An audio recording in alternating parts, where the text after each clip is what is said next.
Chain one, full take one.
Good afternoon and welcome to the Tech Tuesday Takeover, RVonAV. I'm Rich Ventura, the Vice President of Sony's B2B organization. And this Tech Tuesday Takeover, we're going to spend some time talking about an exciting market which Sony is focusing on, and that is the virtual production space. And with me, I've got some great members of our new media and business development team. Kevin O'Connor, who is the Senior Director of Sales. Dan Perry, who is the Manager of Professional and National Accounts. Jason Metcalf, who's a Solution Sales Engineer, and Jamie Raffone, a Senior Sales Manager, focusing on strategic accounts. And like I said, the focus today will be around virtual production. And with that, I'm going to have Kevin O'Connor talk a bit about what his team does. Thanks, Rich. Welcome, Kevin. Good morning. Thanks for having us. We're real excited about this. We put this team together relatively early on in the calendar year, and really to identify certain needs. And among those needs is virtual production. And rather than me bore everybody with some chatter about it, why don't I show a quick little video that we did. Mark, if you want to go ahead and roll it, and then I'll speak a little bit more at length about what we're trying to do.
These great cityscapes, you're actually just on a sound stage, and it's showing it. Your actors and your props are all in front of the stage, but it's all happening dynamically. So as the camera moves, the background will move. It's all, like I said, it's all happening dynamically. My group was put together, Rich, to kind of address that need. And you'll notice in the title of our group, it's sales and business development. And really on the virtual production side of our business, we've been doing a lot more on the business development side. I think Sony has traditionally been very much a kind of a, I don't want to say a closed company, but we typically try to do a lot of things ourselves. And I think one of the things we've done differently with the cinema team, and obviously you've done, obviously Rich, on the B2B side, is we're really working stronger with our third-party partners, and allowing it to be a total solution as opposed to a piece of the solution. So that's pretty important to us as well. Making sure that we're not only touching the end users and the influencers, who are big keys to what we're trying to do, but also working together with these third-party manufacturers to make sure that when we are addressing something, we're addressing it as a whole, not necessarily a part of it. Okay. So Kevin, just a quick question that I'd ask as you look at that and you talk about your strategy and direction and everything. The way you ended it was really key, right? It's the whole, right? Not the piece of parts. What are those, this high level, what are those parts that Sony can deliver in this space?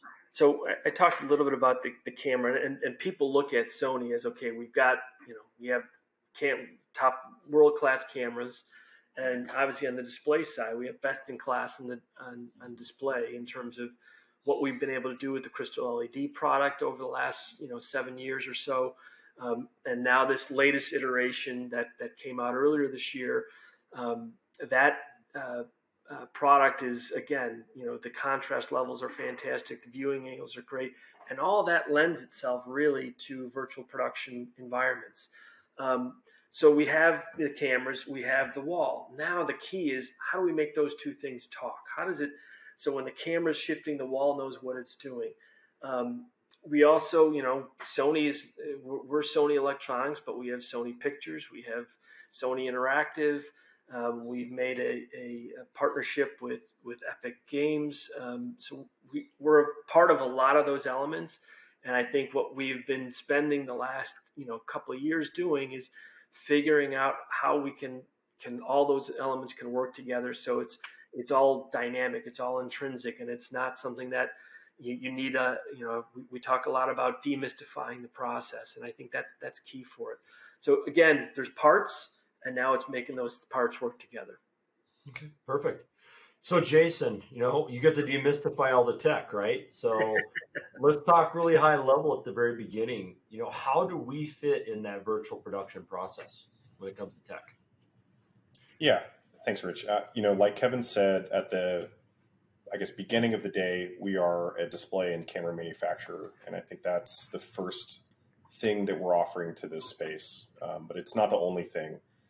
As we have seen this market develop, as we've seen our customer needs develop, we're looking more at how those products work together.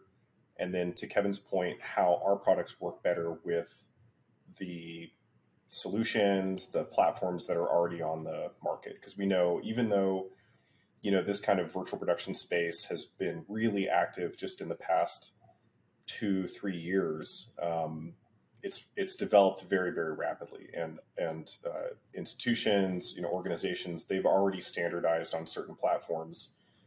They've built their workflows around those platforms, and we're trying to come in and work with them rather than trying to reinvent, their process from scratch. And so that's where I see us right now. I think it's going to continue to develop quite a bit over time. Rich, if I may just jump in real quick, one of the things that we've done the last 9 months is really truly try to educate ourselves. I think Jason's, that's what his job has basically been, and another gentleman on our team, Haji Kamada-san, is same thing. We're really trying to figure out, okay, how does this all work? Because it's like the wild, and I think Dan will probably talk a little bit about this. It's like the wild west right now. Like, if you're not learning something new about virtual production every week, you're not doing your job right, because it is changing, it's evolving, It's constantly, there's somebody new that's a new player in the group, and they're making things a little bit easier. So it's a lot of that. What we've done the last 9 months is truly understand the marketplace, understand the pain points, and then, okay, how can we fix those pain points? No, definitely. And I think, Jason, one of the things I think everyone really wants to understand, and we're looking at the pain points and everything like that, is do you need specialized knowledge to do virtual production? Because we hear customers wanting to do this, but what's the knowledge level that someone needs to be able to do this? It's a great question. I think it's one of the first questions we get asked, when we start to talk to somebody. I think you have to go back a little bit, though, and understand, what does somebody mean by virtual production? The video that we played at the top of the webinar, looking at Mandalorian, that's a big stage, big LED wall, a fully rendered 3D environment that is being interacted with on set, and the DP, the director, they're scouting virtual locations in that environment, right? Not every organization needs that flexibility or has the resources to provide that flexibility. And so, we want to make sure everyone understands virtual production is a vast topic, has many different, applications. So you can go out, create a fully rendered 3D space, but you can also go out and shoot a 2D plate, right? And for maybe a corporate space where you just want to throw up different backgrounds, show the environments of your public-facing locations, something like that, they probably already have a lot of the resources they need in-house. And we are continuing to develop some relationships that will, ideally make that a little bit easier for somebody that doesn't want to, take on that really vast project of bringing those resources in-house and bringing in that specialized knowledge. So I guess the answer is it depends. Okay. Now, I think looking at the audience who sits on these webinars, we get a lot of our traditional AV integrators, lots of experience with direct view LED, but they don't have the experience on the camera side. Going and looking at the camera side, Jason, what is that technical background, or what would you recommend they invest in, or how could Sony support them when you look at the camera side? It's a good question too. Not every camera is best suited for shooting an LED wall. You want to make choices about the sensor size and the camera type that will reduce artifacts like moire. Generally, although not always, you want to have a camera that you can sync to a time code, sync signal. But outside of that, there are a lot of choices you can make. Not every, virtual production or XR stage is using a cinema camera. There's obviously a lot of broadcast applications, although we are seeing more interest in applying cinema cameras and, 24p to shooting with LED walls. We're also seeing a lot of things like PTZ cameras being used in virtual production spaces, and even lower end cameras. And so I think that as the market has developed, we're seeing more and more types of products being used in that space. And I think that we're developing a lot of our camera lines with, at least shooting an LED wall in mind.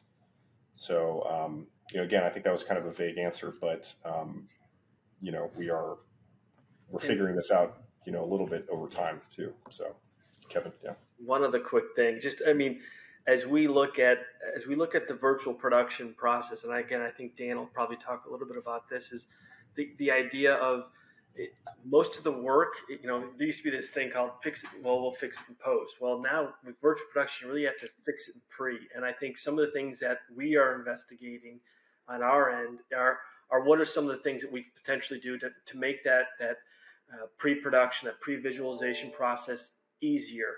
And I think we're trying to incorporate, that's where we're looking at our cameras, our Venice camera, our Venice 2, where we could potentially try and make that whole process a little bit smoother. Okay. Yeah, and I think we're all learning this together, right? And we're working really closely with, based on everything I see and you guys talking through, we're working closely with partners, we're working closely internally, we're working across multiple different BUs, right? Because this is, I think, the key thing that I've learned and seen with virtual production. It's not one BU.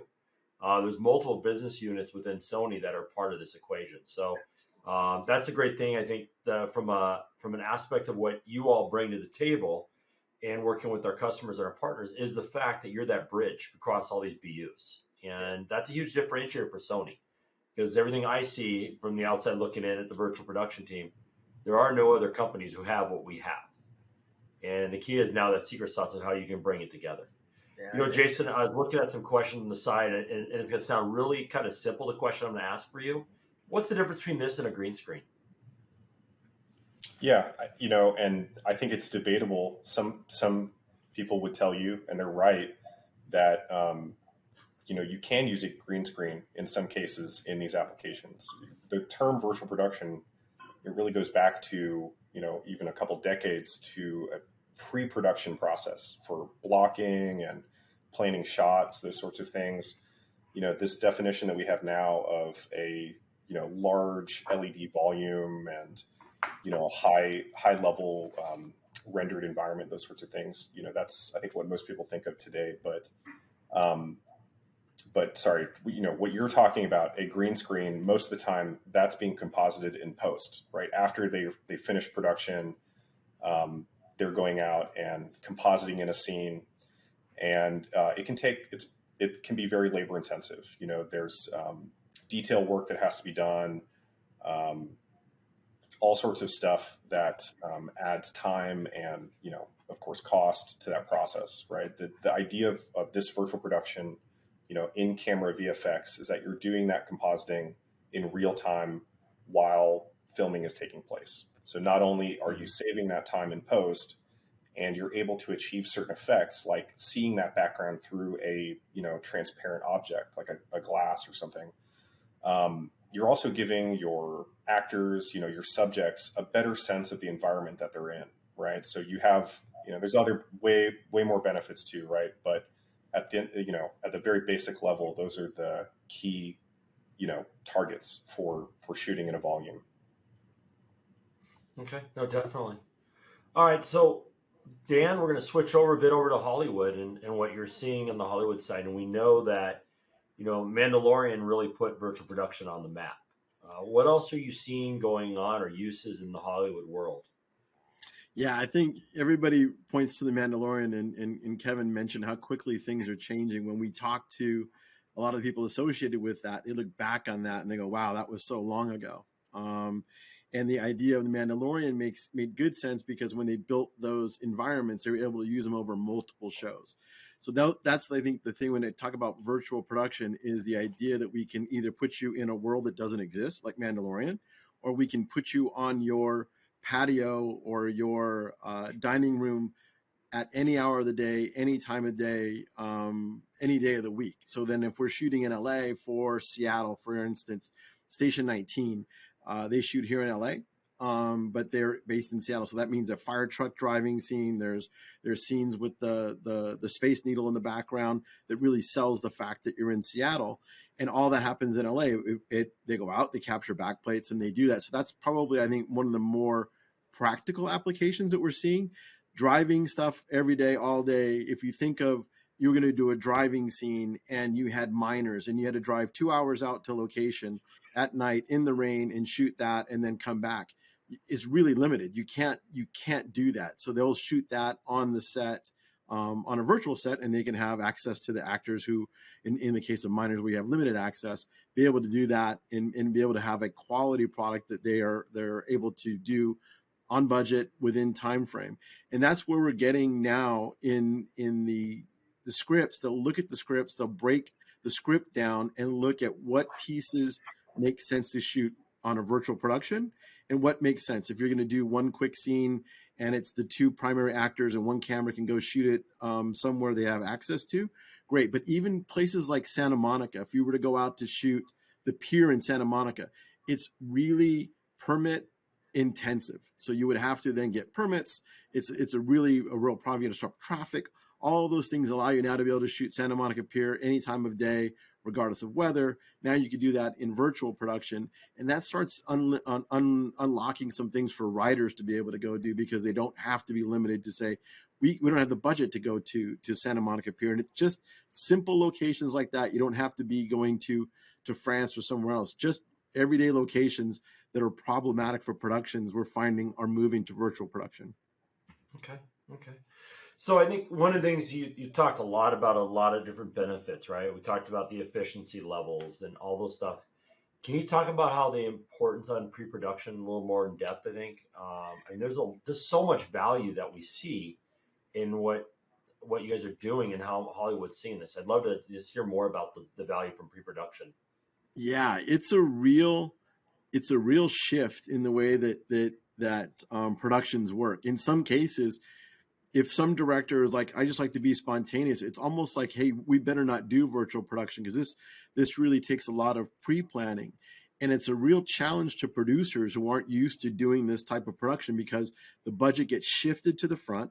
You have to create those assets in the beginning, and then directors of photography should be involved when they create backplates. So when they show up, they have the necessary pieces they need, so they are able to use that time on set or on the virtual set, that is, to make it valuable. If you go to a stage and you spend the money to go to a virtual stage, and the producer's then spending a bunch of money fixing stuff, it doesn't work. So that idea of pre-production and making sure that is all done ahead of time. So when you get on set, and Kevin mentioned, we're talking to a lot of people, and what we ask all the time is pain points. So previs and all of those things that we do, because we have the camera, we have the wall, we work closely with lighting manufacturers to be able to understand the lighting aspect. We're working quite closely with all of that to find out, how do we continue to deliver high quality pictures on budget. And Jason mentioned about green screen. I mean, there's lighting elements now. The LED wall can provide a lighting element as well as the backdrop. It provides lighting, where a green screen, you have to watch out for the spill from the light, bouncing back on the actors, and then taking care of that in post. So there's a lot of things that come in, but that previs, pre-production, if you don't show up with the right assets and with the right plan, you're not going to get the savings that you think you're going to get. Okay.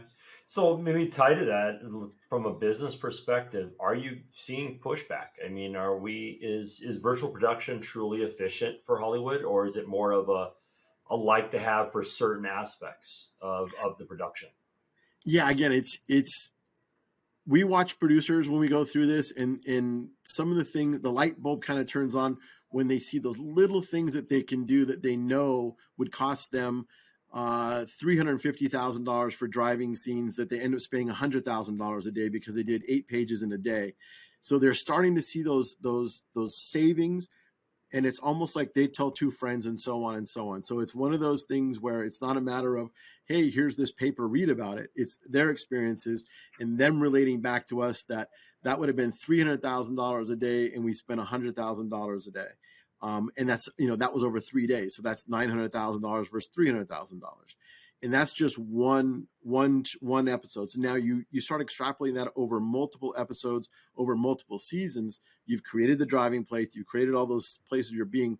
That's where the efficiency are really going to go. And having access to the material that you're going to put on the wall, that's where we're starting to build right now. Everything is almost being built, project by project. But as we go deeper and deeper, there'll be libraries and things that people can access, including the things that Unreal Engine are delivering, that you'll be able to just go, okay, cool, that's already there. All we have to do is show up and go. So the idea of proper pre-production, really important. It's going to get easier as we go further, and there's more assets available. So I take it that for Hollywood, I mean, it's given them flexibility that they may not had before, right? I mean, there's no longer, we need the light to be perfect, we need the raindrops to be perfect. They could do the production any time of the day.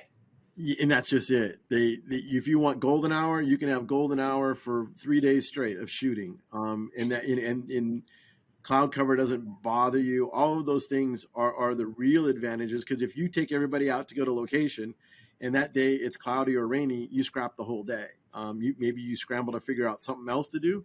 But if you're shooting virtual production and you have the lighting all good to go, everything shows up, you shoot golden hour for 3 days. And that's where people are getting really excited, because It doesn't limit them on what they do. And then take that one step further. If you wanted them to be in Paris, the writers can actually write to be in Paris. It's a different dynamic, and it's all early. We're still really, really early in this, and it's exciting because really smart people are getting behind it. Multiple companies, including ourselves and Unreal, are working close together, and then understanding the third parties, especially lighting companies and other things like that, are really bringing the tools to bear so that the creatives can deliver the images they want without saying, oh, we had to compromise because we had to do virtual production for budget. So Dan, my last big question for you is, what's Sony's value proposition in this space to Hollywood in your mind? Yeah, so if anything anybody's watching today, it's probably been mastered on a Sony monitor. Our BVM series monitors, the X300 was the initial monitor that really unlocked HDR for the streaming services. And then now the X310 has come alongside. But if you go into any facility that's working on a major title, it's a Sony monitor. And some of those same people that developed the master monitors are working on the CLED product.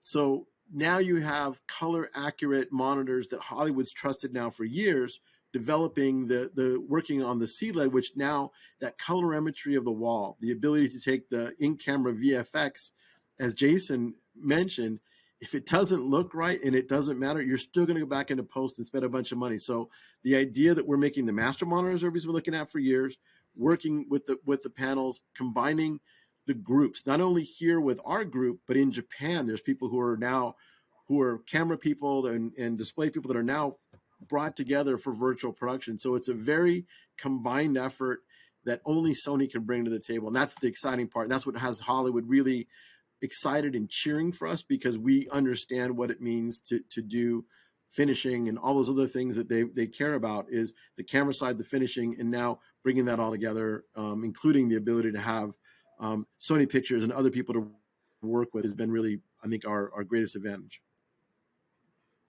Perfect. Okay, thanks, Dan. So Jamie, we talked about Hollywood, so let's talk about corporate education. How does Sony view virtual production in those spaces? Yeah, thanks, Rich. Great question. I think, as Dan and Kevin and Jason have all kind of alluded to, right, this is still new and evolving, and we're part of the industry and finding where virtual production fits and what size fits. For education, I think, we recognize this as a really important journey.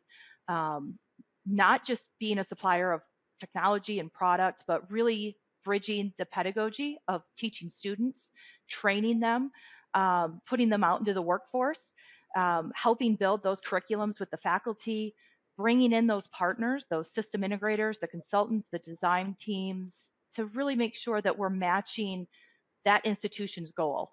So not every communication school, media department, cinematography school is going to have the same needs or aspirations for their program.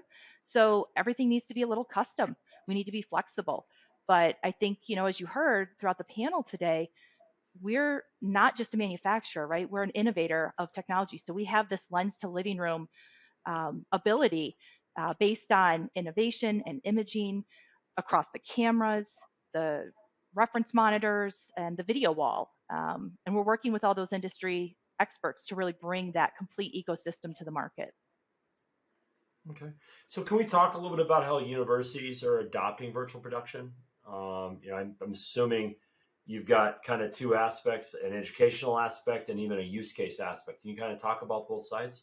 Yeah, absolutely. I think to that point, right, you have the schools that are maybe a little bit more advanced. They're already integrated with Hollywood and production, and they're wanting to be first. They're wanting to have these innovative centers that aren't just iconic in the school and the community, but throughout their geographical communities. So you're pulling things together to be not just first, but the best in your area. And then you have other schools that I think are still trying to figure out like how important is this to their department. I think looking at a company like Sony, they're recognizing that we have more than just a product or two products to offer, but we have a cohesive program, a partnership, if you will. I'm sure a lot of folks have heard about our engagement with USC and the strong partnership that we've had with them, from all of their industry leaders that have helped us continue to evolve our solutions and our focus. There's a few others that we're working with very closely that aren't quite public yet. But I think that what Sony's been able to do is really take an education program partnership approach, bridge the technology with the focus of what those individual schools need. Not every school needs the same thing. So we're really focused heavily on making sure that we're bringing a custom relationship to that university or that college. Okay. Well, you mentioned USC, and I know we've done a lot of press about it. Can you share a little bit about what we're doing there? Yeah, I mean, they've been an excellent partner for a number of years across different colleges, quite honestly. The cinematography school has been one of the strongest.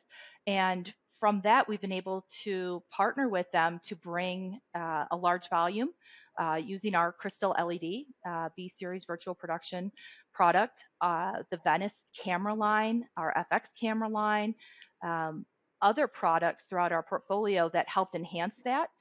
We understand we're never going to be everything to everyone, but they've really taken interest in working with us to adopt the products that we have that fit today, give us the feedback on products that maybe we need to continue to develop or bring to market in the near future. So really collaborating with us on future solutions and enhancing what we're bringing together in that ecosystem for virtual production. Okay. Right. I'll add Perfect. also, there's actually quite a bit of focus on student engagement. So we're doing a little bit more in terms of bringing some of our resources to the campus, not just putting product in place, but really talking to the students and helping bridge that curriculum gap and focusing on the pedagogy of how technology helps enhance these programs. So I think that's a really important element as well. Yeah, and wouldn't you say that, part of our focus by doing that too is we're helping build that next generation of talent for that industry as well? Absolutely. I think Sony recognizes without a doubt, right, as we all should, that, the students that are learning on these products and technologies, it's a methodology. They're looking for those jobs in internship programs, job placements.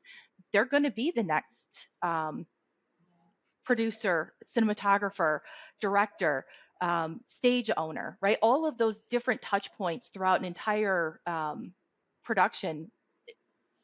These kids are truly the future of it. So we're excited to be able to engage with them now. Rich, if I can just jump in real quick. Yeah.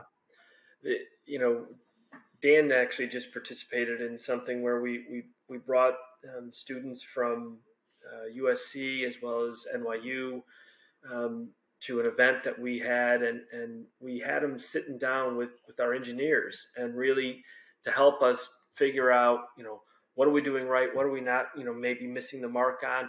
And what do we, what's the future look like for them? What's that future camera? What's that future process in their eyes? Because I think it is a little bit different. We also, I believe it's in the next 2 weeks, we'll have our engineers come out and spend more time with the faculty at USC as well as the graduate students to really get a better idea of what is that next camera, what is that next virtual production wall, what is it that the young creatives are looking for. So it is something that Sony's making a very strong point at trying to get closer to that next generation of filmmakers and what their expectations are. Cool. Oh, excellent. And I think that's a key piece of the differentiation story that we've got going on here. Is we talk about the tech, we talk about our market experience, but it's also the investment that we're making, not only in Sony and our partners, but also in that future next generation. And I think is a really important story that we constantly need to be talking about, because we do that. No matter what business unit it is, we talk about that investment in the future. So it's great to see that. And USC is a perfect example.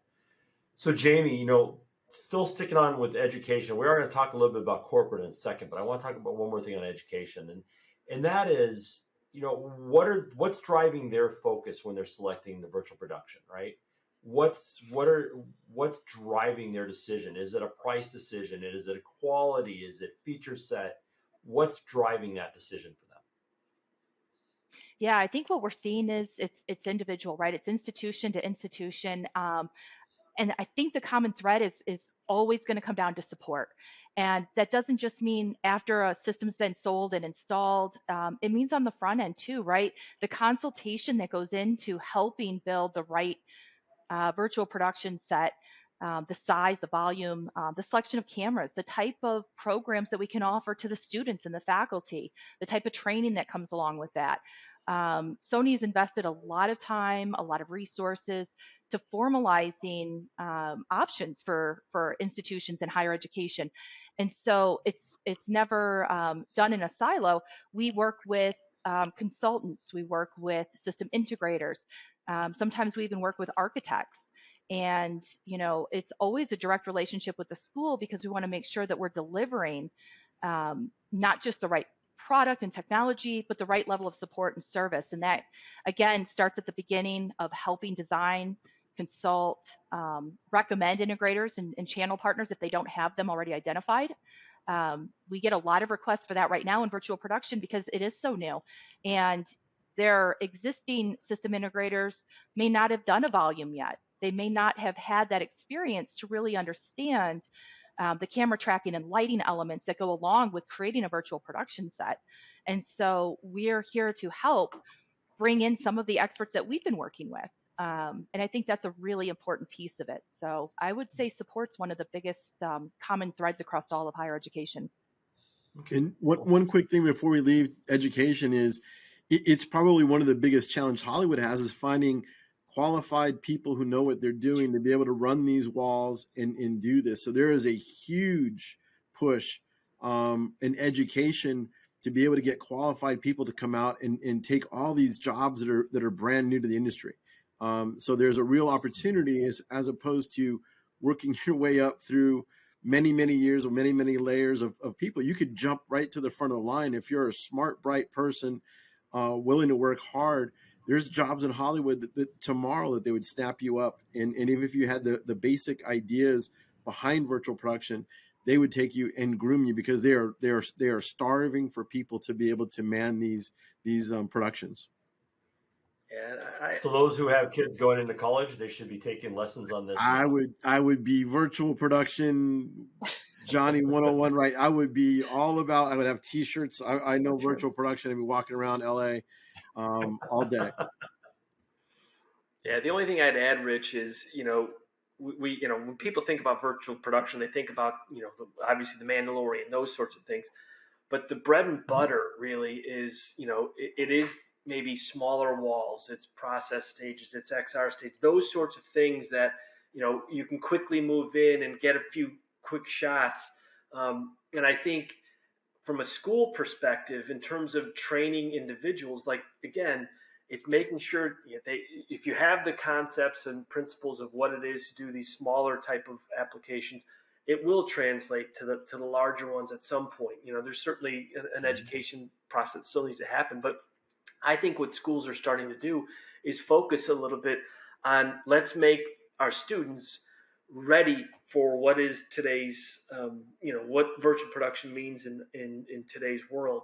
And I think that, I know we're going to get into corporate here in a second. And, even think from an education standpoint, universities, you asked about use cases earlier from on the education side. It's not there yet, but what's to stop a history professor from doing it? When we went to these remote learning, and what was happening during the pandemic, the idea of having a history teacher in front of Rome, right? In front of the Colosseum or something like that, teaching a class and really kind of going through there. So I think it's not there yet, but I think that's down the road maybe at some point as it becomes a lot easier to work with. And I think as schools get these virtual production walls, you're going to start seeing some of these faculties that are faculty members that are really bright say, hey, wait a second, I can use that. I can use that to help me teach my students. So I do think there's going to be those applications that like I said, if we're not learning something new every week, we're not learning something new. And I think that applies also to universities and the corporate market. Cool. Well, we're getting a ton of great questions, and I do want to get to those. But before we do that, I kind of want to close out on the corporate education side with Jamie. Jamie, just real briefly, how is corporate America using virtual production?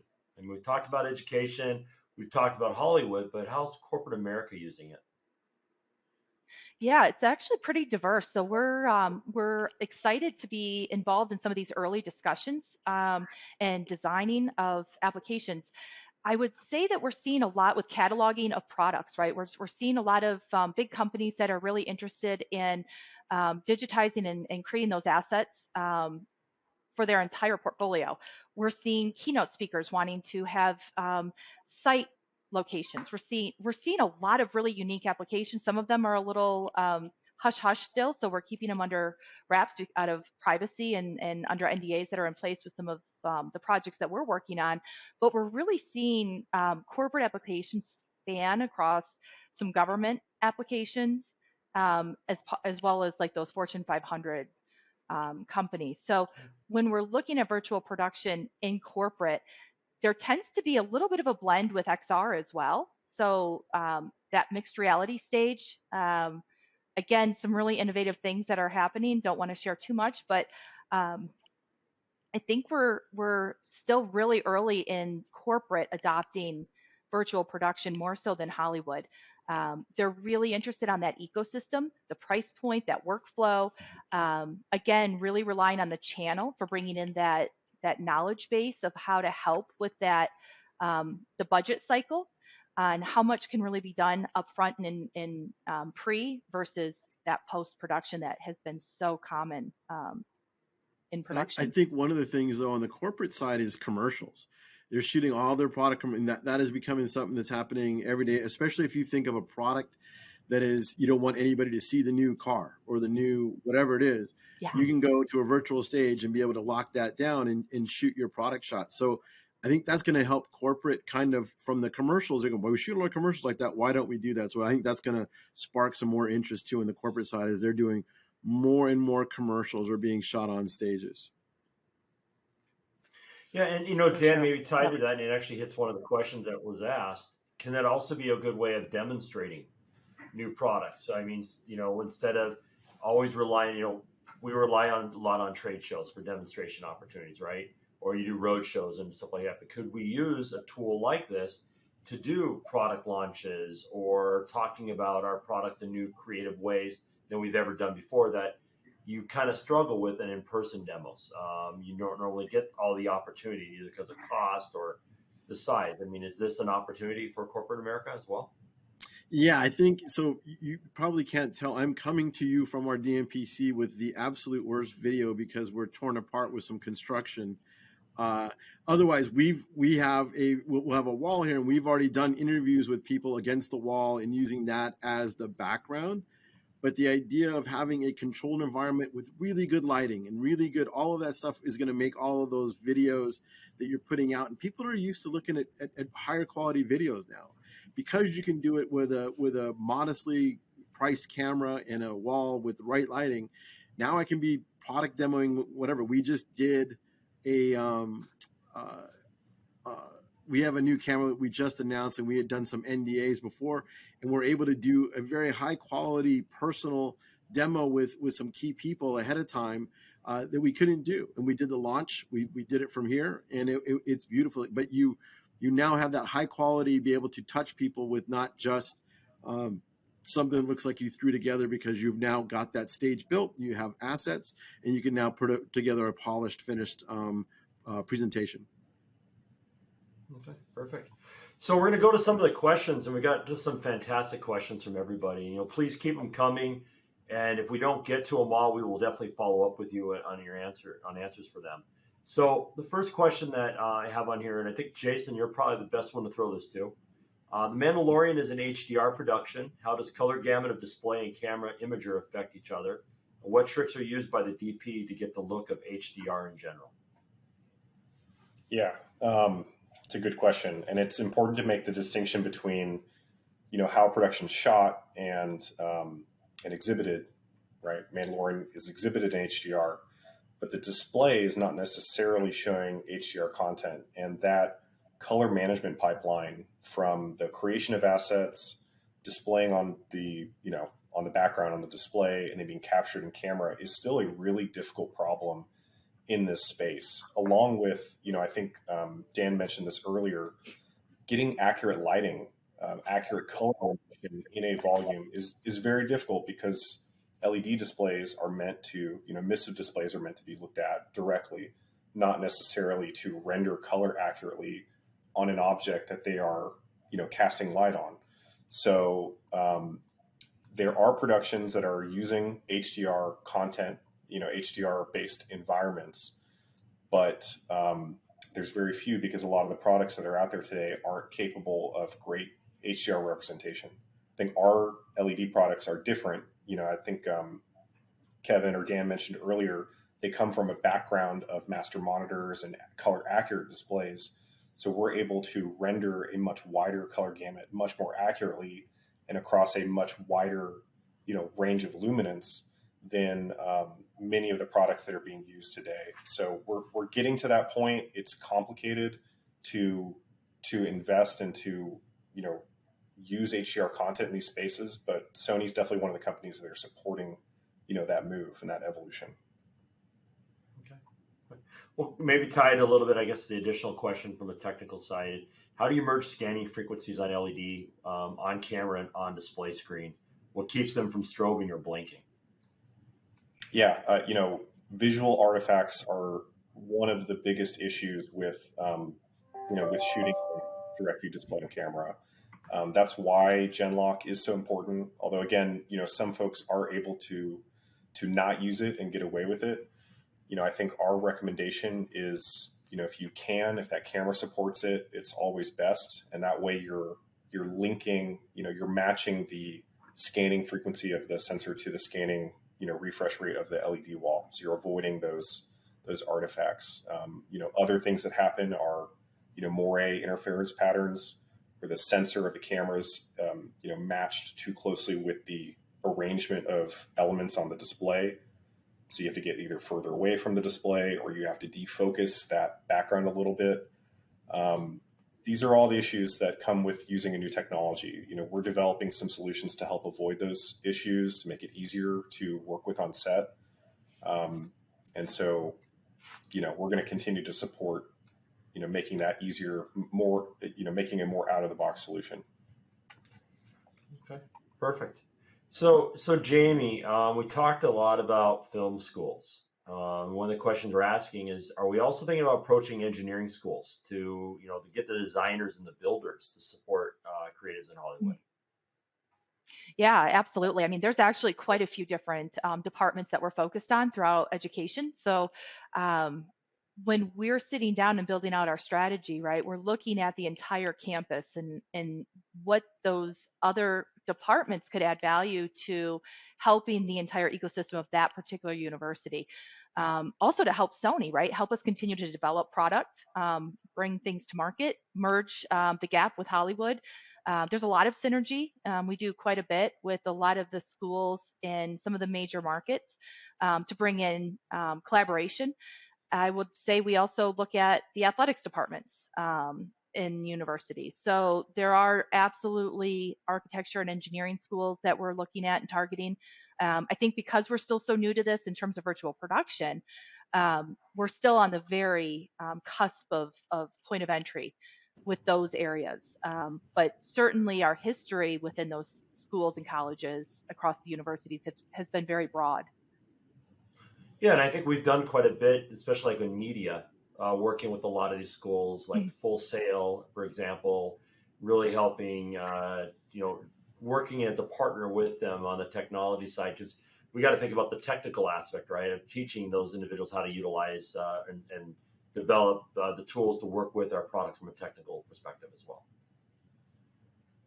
Yeah, absolutely. And schools like Full Sail, quite a handful, to be quite honest, have helped us create not just the programs that we brought to market for higher education, but product too. We've actually changed product based on the needs and application to reach certain price points, but still have certain features that the industry requires or have adopted.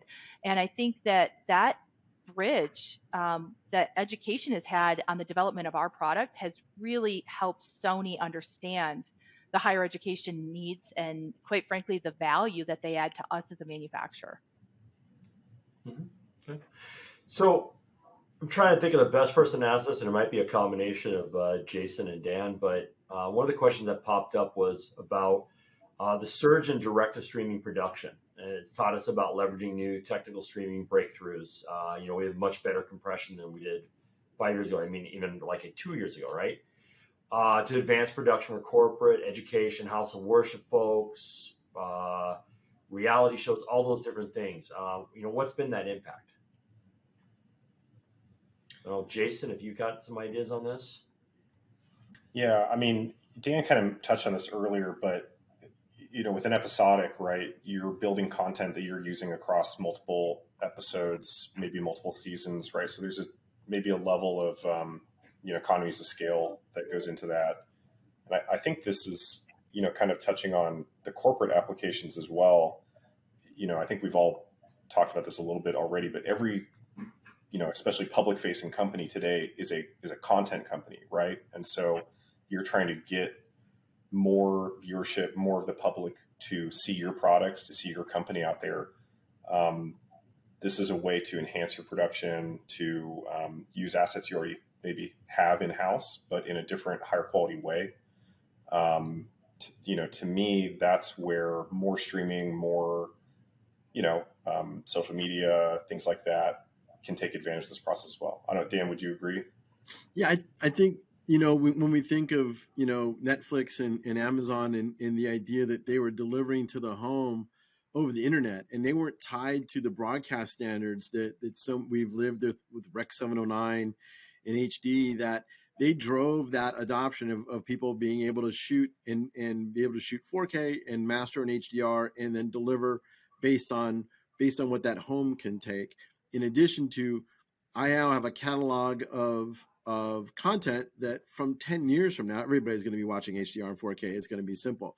At the same time, you have Paramount Plus, who now is doing part of CBS. So if you're a CBS show, even though you're shooting for CBS Network, you're still thinking about what does that mean if I have to stream for HDR. So I think what we're seeing is the level of production of content, knowing that today I can see 4K HDR at home very easily, that right now, anything you're shooting today, you should be thinking about tomorrow, but right now it's 4K HDR. It's going to be commonplace for us to see that. So the idea of having better dynamic range, wide color, all of those things are going into people's productions now, including reality TV, including things that we wouldn't think that, why would you care? But some of these reality shows shoot in wonderful, beautiful locations, and it's going to be amazing to see them in the next few years as they start going to full HDR 4K streaming. So we'll see somebody for Survivor running around the front of a CLED wall. You would probably see, I can imagine that the final show, which gets done on a soundstage here in LA, I can definitely see that the final part being done. That probably some of the games will still be out on the island, but the final show I could definitely see being done on a wall at some point. So Kevin, jumping back to you, you kicked us off at the beginning. You talked a bit about your strategy, the why we're doing this. I think the couple of questions I would throw to you is, first off, how can Sony help, right? What resources do we have? I heard mentioning about the DMPC. What is the DMPC? How can that be leveraged to help our customers and our partners out? Yeah, I'm glad you brought it. I was literally going to bring up the DMPC here in a second. DMPC is out in California, in Glendale. It's everything from demo space for our camera technologies. We have a set there that they can come in a very, I like to kind of call it like a safe space almost, where a director of photography can come in, learn the camera, because you don't want to be learning that camera on a film set when you're being paid big dollars to shoot something. You want to make sure you know that camera inside and out. It evolved from that into, we have a screening room in there, a CLED screening room, where we're able to show HDR content. We're able to show 4K in a very beautiful way. And now, what Dan was referring to earlier is, it's torn apart right now because Jason's been working for the last, 4 months now we're building a virtual production stage in there. Now, it's not going to be a stage so much where we're going to be shooting our stuff, but it's really for educational purposes. The idea for a filmmaker to come in, experiment with some things, experiment with a vast array of cinema cameras that are there for them, but also for us to be able to do our education processes, to be able to host the ASC on some of the virtual production stuff we've done. We just had Stargate Studios, Sam Nicholson's company, in there for an extended period of time, where he was showing demonstrations of how he does things, and really, really, really highlighting the efficiency that can be created with if you do it right, as Dan talked about earlier, about really spending that time in pre-production to map out your script and understand what shots you're going to need, and then be able to go, as he was putting, I think he did a piece where he went to Venice Beach, I believe it was, and shot all bunch of 2D plates, and then put his actors in his stage, and was able to get multiple shots in a span of 15 minutes. That would have taken him, if he would have gone on location to be able to do that. He would have to tear down and reset and resave, and this way he was able to do it very, very easily on a virtual production stage. So DMPC is a big part of it.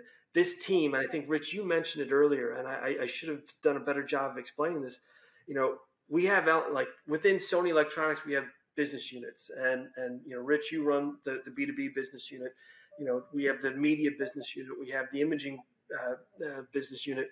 All of those elements are part of what my team is doing, what we're doing here as a collective. And it's to have a group that's over the top of them in terms of pulling from each of these things and making sure that it works together. That's we feel like it will be a distinct advantage to what we're able to bring to the marketplace. So we have the resources from an educational standpoint. We now have a team that's dedicated towards this. Our intention is to continue doing with what Dan and Sam Fairs have done at the DMPC with cameras, and bring that into the virtual production side to really try to educate. And then what Jamie was talking about, working with the schools, the USC of the world, Full Sails, the NYUs, those sorts of schools, and make sure that we're working with them for that next generation of filmmakers. To understand, what they're going to be, walking into when they get out into the real world of production. One quick thing on the DMPC, we actually had a company. They came in and they did a 3D scan of our physical set. So we have a physical standing set that we've been using for the last couple of years. They scanned that, and then the next day they showed us a representation of that. We'll now have that asset to be able to put that up on our wall. So we can actually shoot a virtual set of our set, which we, next door, which is not all that compelling. But if that set happened to be in Florida or somewhere, you would be able to recreate that same location no matter where you were. So that's the exciting thing that the virtual production piece is like. Literally scanned it the next day. They showed us a representation that was unbelievably accurate. So it's pretty interesting. That's part of what the DMPC is able to do, is come in, let's do it, and let's experience it together.